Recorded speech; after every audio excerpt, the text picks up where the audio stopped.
असुर राज हिरण्यकश्यप को भगवान शिव का वरदान मिलने के कारण वो अधिक शक्तिशाली हो गया था। तीनों लोकों में सब उससे डरते थे, यहाँ तक कि देवता भी उससे डरते थे। एक दिन हिरण्यकश्यप राजमहल में सभा बुलाकर बैठा था। आज से भगवान की पूजा बंद कर दो और मेरी पूजा करना शुरू कर दो, क्योंकि अब से तुम्हारा भगवान मैं ही हूँ। सारे संसार का भगवान केवल मैं ही हूँ। जो आज्ञा प्रभु, आज ही मैं नगर में ढिंढोरा पिटवा देता हूँ।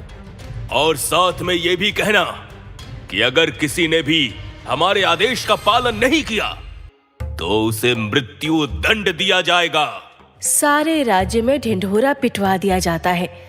भगवान को मानने वाले भी हिरण्यकश्यप के डर से भगवान को मानना बंद कर देते हैं।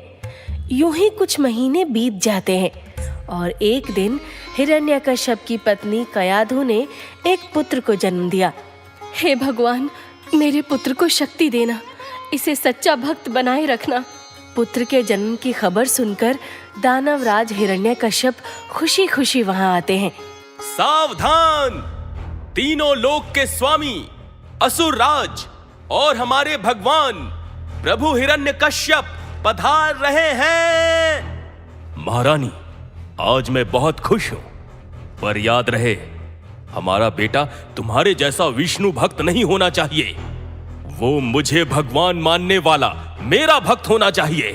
कुछ समय बीत जाता है और प्रहलाद बड़ा हो जाता है। एक दिन राजा हिरण्यकश्यप एक अपराधी को सजा दे रहे होते हैं। महाराज, ये पंडित भगवान विष्णु की पूजा करते हुए पकड़ा गया है।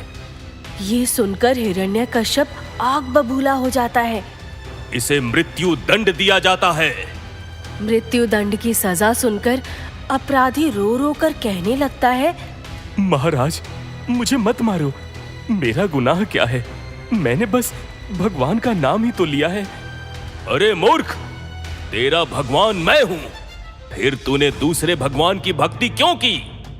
तेरा अपराध यही है और इसलिए तुझे मृत्यु दंड दिया जाता है। आप मुझे मार तो सकते हैं, क्या आप मुझे जिंदा कर सकते हैं? अगर आप मुझे जिंदा नहीं कर सकते तो आप भगवान कैसे हो सकते हैं? बाल प्रहलाद ये सब सुन रहे होते हैं। सभा खत्म होने के बाद जब वो अपनी माता के पास आते हैं तब माँ से पूछते हैं, माता, क्या मेरे पिता भगवान हैं?